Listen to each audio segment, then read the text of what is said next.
arrested and detained on low-level offenses. And AG and Acevedo have claimed that they're doing this for public safety. And in response to calls to increase pretrial release, they have fear-mongered and have claimed, against the evidence, by the way, that people who are out on bail are responsible for violence and rising crime.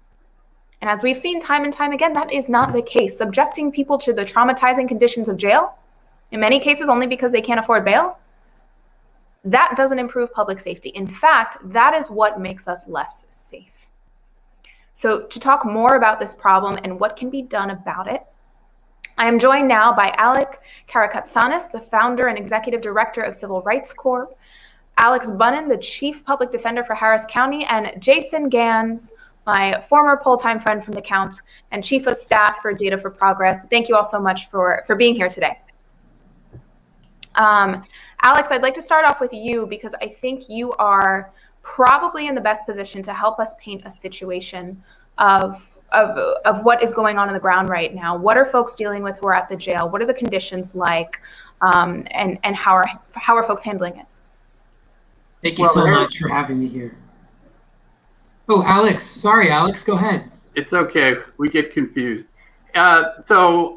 The Public Defender's Office has been here for about 10 years now, and we've seen the jail population dip and grow over time. Right now, it's at about 8,500, which is pretty close to full. After that, they start sending people other places. And we've never had it that full in the middle of a pandemic, so it's pretty bad. We've had inmates get sick. They don't always have access to masks to clean themselves, and certainly there's no social distancing. So it's been a bad situation. As far as I know, they're not in line for vaccinations right now. So the situation continues to stay the same. And we've been trying to get people out, but there's been a lot of dispute. Of course, the district attorney holds the cards to that. They can agree to allow people out. Judges can also be part of that, but they have not been very proactive about doing that. So that's why we have this impasse. So now I'll call on Alec. You've been heavily involved in the legal challenges around bail reform around Houston. And as we see, judges and the DA are not releasing people. But can you fill us in on what has and what hasn't changed over the past few years when it comes to how Harris County's bail system operates? I think it's really important, picking up on what Alex just said, to understand that there was a crisis inside the Harris County Jail even before the pandemic. For example, the beautiful picture you showed of the bayou and the jail in the opening of this segment, those windows are fake. It's more important for the people who live and work in Houston to see a nice building with pretty windows than it is for people to actually get sunlight on the inside. There are about 100,000 children every single year in Houston alone who are separated from a parent because that parent is in the Harris County Jail because they can't pay money bail. In the 6 years before we filed our landmark civil rights challenge to the money bail system in Houston, 55 human beings died in the Harris County Jail, in that building that you were just looking at right there, just because they couldn't pay money bail. The situation is dire, and it's always been dire because Harris County, Texas has a legal system where the judges and the prosecutor will take police arrests and tell you you're free to go home if you can pay, but if you can't pay, you're stuck in a cage. And they have a predatory multi-million-dollar for-profit bail industry, which lobbies and gives campaign contributions to the DA and the judges to keep them reliant on this system of cash bail. And so what we have for years and years in Houston is a system where if you can't afford to make a monetary payment for your release, you are kept in a cage. You're kept in a cage for the entire duration of your case. You can't see your children. You can't go home. You're separated from your family and your school and your church and your job. You can lose your housing. You don't get the medical care that you needed from on the outside. You interrupt your mental health treatment. So all of these things happen to people at a time when Houston is arresting unprecedented numbers of people. And so people are facing enormous pressure when they're finally brought to court to plead guilty. Because the DA and the judges, they tell people, if you want to plead guilty today, we'll let you out of jail. But if you want to fight your case and you're too poor, you have to stay in jail for months longer. And so this is a real constitutional crisis. And over the last few years, first when we filed a lawsuit in 2016, which overturned the way they were using money bail in misdemeanor cases, and then more recently, 2 years ago, we filed our lawsuit challenging the felony bail system in Harris County, Texas. And all of this is designed to try to dramatically reduce the sort of rampant assembly line pretrial human caging that is business as usual in Harris County. So there is a lot in everything that you just said, but one thing I really want to hone in on is at the beginning, and I didn't know this about the building, how there's more investment made to the aesthetic of the building on the outside for people who are not caged to see than there is on the well-being of the people who are on the inside. And that sort of falls right in line with everything else that you just said.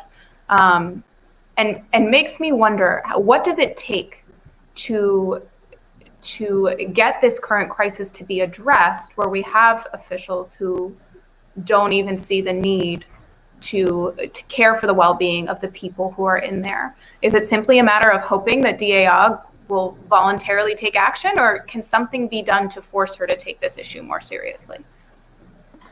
I think that the jail windows are really a perfect metaphor for the extent to which our legal system in general has these lofty values, right? You know, the words equal justice under law are inscribed in the marble on top of the US Supreme Court. And they're a metaphor for this facade and the gap between the way we talk about the laws and the way the laws are written and the way the laws are actually executed and against the bodies and minds and families of poor people and people of color in our legal system. And that gap is really a reflection of the incredible pressure that a system of mass human caging puts on certain basic principles, like the principles that underlie the Constitution, equal protection and due process, right? When the Constitution was sort of framed, people weren't thinking of a society of mass human caging. We didn't have people like Acevedo who get popular on Twitter by arresting as many people as possible and fear-mongering and raising sort of racist and tropes left and right, and people like Kim Ogg who have built her political career on this ruthless human caging and sort of false statements in public, fear-mongering, sort of very reminiscent of the tactics that were employed over the last 30, 35 years, sort of the Willie Horton style tactics. Those people and their approach to mass human caging is totally inconsistent with the way we think about and write about and talk about the sort of the law in our constitutional scrolls and on our monuments, right? And so the way to stop this, I don't think, is by convincing people like Ogg and Acevedo. Those people know exactly what they're doing. They know the things that they're saying in public are false. They know they're fear-mongering. They know that it's racist. They know that the vast bulk of what they're doing is arresting very poor people for things that they themselves don't even call violent crime. They know that the narratives they're telling are false. And so I think what we have to do instead is build power in communities. We have to change the narrative about what the purpose of police are, what the purpose of prosecutors are, what are they doing every single day, right? How are they spending? In Acevedo's case, he has about a $1 billion budget for the Houston Police Department. And where is that money going? And the vast majority of it is being wasted on increasingly ludicrous forms of military weaponry and surveillance and arresting people who are houseless and people who are struggling with mental health issues and addiction. This is the function of the police department in Houston. And we need to change that narrative and help those communities build power so that we can take the resources that are currently being spent on punishing and caging and handcuffing and tasing and shooting them, right? Acevedo's department shot and killed 6 people in the 6 weeks before George Floyd was shot and killed, and organizing to transfer those resources to things like safe housing and medical care, mental health care, and programs for children and nurses and social workers and teachers. And that's the narrative shift that we need to make, because we're never going to convince people like Ogg and Acevedo. Let me say that Alex's lawsuit was helpful to my work in a number of ways. One, they were successful in getting a settlement in the misdemeanor courts, which keeps a lot of misdemeanor defendants out of jail. Also, while this was going on, I was able to successfully lobby our commissioner's court to get funding for our lawyers to represent people at bail. That didn't happen before. That rarely happened anywhere in Texas. So now we have lawyers there 24 hours a day, every day of the year, representing persons, advocating for them to get out. So that's helpful. A bigger problem, though, is just a systemic problem in how bail works. So it's really dependent on the defendant and their lawyer to be proactive. If they're not, the system just ignores them. And I remember when we were discussing Alec even filing a lawsuit, he said, well, you got to file writs. You got to file stuff and appeal them and take them all the way up. And I, having been dealing with this system for decades, just thought, well, yeah, symbolically that will be great, but it's not going to get anybody any relief. And until we can make it so that everybody is constantly on top of the judges and fighting for their clients, a lot of people are going to stay stuck in jail. So building off what you both just said, I want to turn this to Jason, because we've heard both of you speak to sort of the need for communities to stand up, for powers to be built, for defenders to stand up as well. And it looks like there is a lot of public support for changing the system. So Data for Progress and the Lab released polling last month showing broad bipartisan support for releasing people from jail. 59% of respondents in Harris County, including 64% of Democrats and 52% of Republicans, favor releasing people charged with low-level offenses, such as crimes that don't involve physical injury to another person. Fewer than a third of voters oppose such a measure. So, Jason, what else did you find, and what is your takeaway from these polling numbers? Thanks so much, Alana.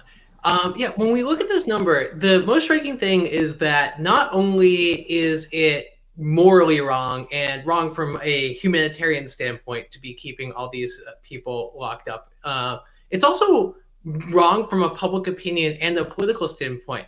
The vast majority of people recognize that there's no need to lock up people for low-level offenses. There's no need to keep people in jail before they're charged with a crime. These are just the barest, most common sense things that it really resonates with not just Democrats, but it also resonates with independents and Republicans, because these are measures that it's just common sense to people. You look at this and you say, of course we should do this. How could you possibly consider keeping someone with a low-level offense in jail during a pandemic? And so that's why you see these really, really high numbers. And I think that prior to the pandemic, there was strong support and obviously the protests in the wake of George Floyd's death. But as we've seen, the support has only grown, and we expect it to continue to grow and to continue to see this community pressure to make these reforms. So, Alex, you just got some news this month that Chief Art Acevedo is leaving Houston for Miami. So what sort of advice would you give Mayor Sylvester Turner as he begins his search for a replacement? And particularly given what we've heard about public support, what sort of chief does Houston need to take the city in a more just direction? Well, he's actually made that selection. So the selection is Assistant Chief Troy Finner. And I knew Troy when he was an assistant chief 2 chiefs ago under Chief McClellan. And Troy's a good person. He's an African-American policeman who grew up in the 5th Ward, knows Houston, knows the community. I would say he's a very good individual. I wonder, though, whether just being a good person is going to be enough.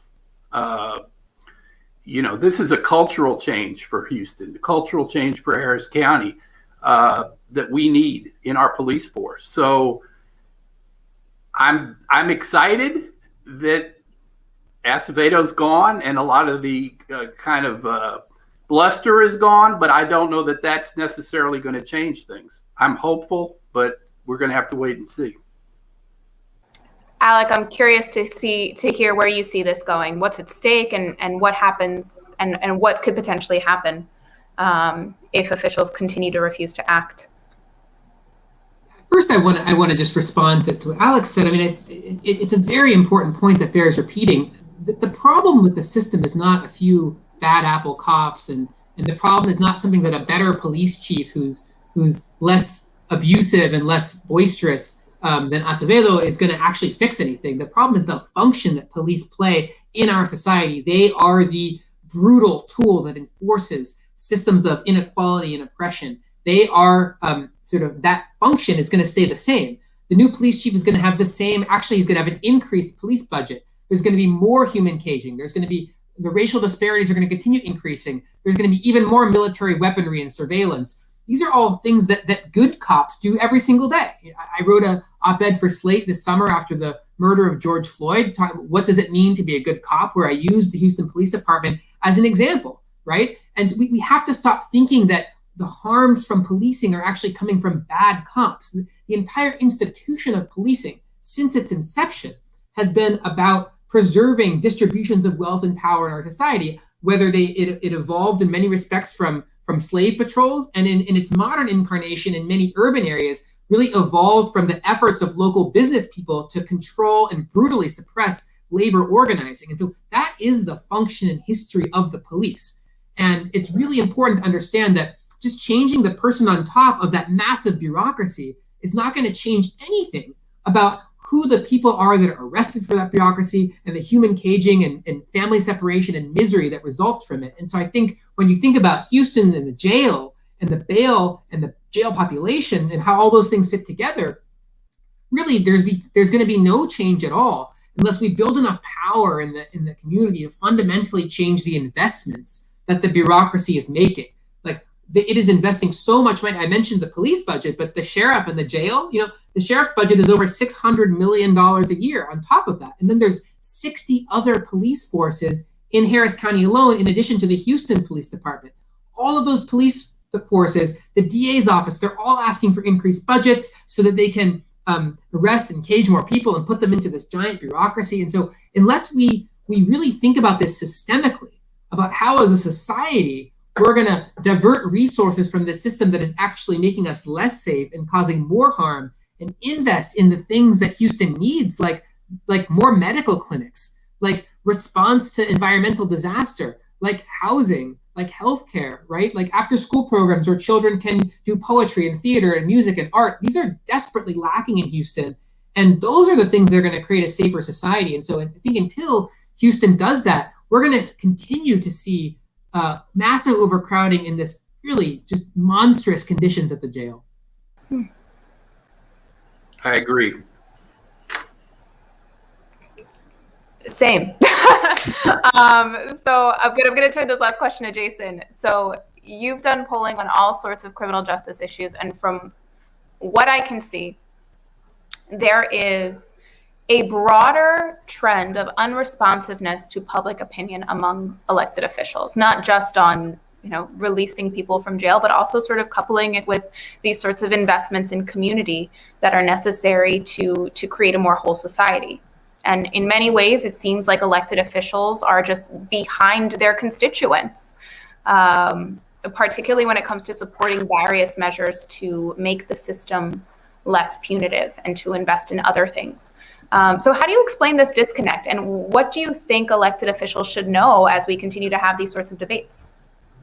That is such a fantastic question, and it can, be really frustrating to those of us that see that public opinion says, people in Houston, they want non-emergency first responders to be mental health professionals instead of police. They want people to be let out of jail before their trial. They want all of these reforms to be done. They want community-based violence interventions as opposed to policing. But the elected officials, they aren't responding. And I think it comes down to just a tremendous amount of fear mongering and unfortunately, the success on the right of pushing these narratives and making these sound scary to politicians, even though they're not to voters anymore. And so, we like to say that polls can only tell us what people think, but it's up to movements, it's up to activists to work to create the environment where these politicians have no choice but to act. So we're always grateful to the people that are out there on the streets doing the work to hold the people in power accountable. And it does seem like we are in a moment where real change is possible. And these officials, they may try and hold out, but if public opinion stays this high and this sustained for such a long period of time, eventually they won't be able to, and we will make these reforms, and we will see some real victories coming.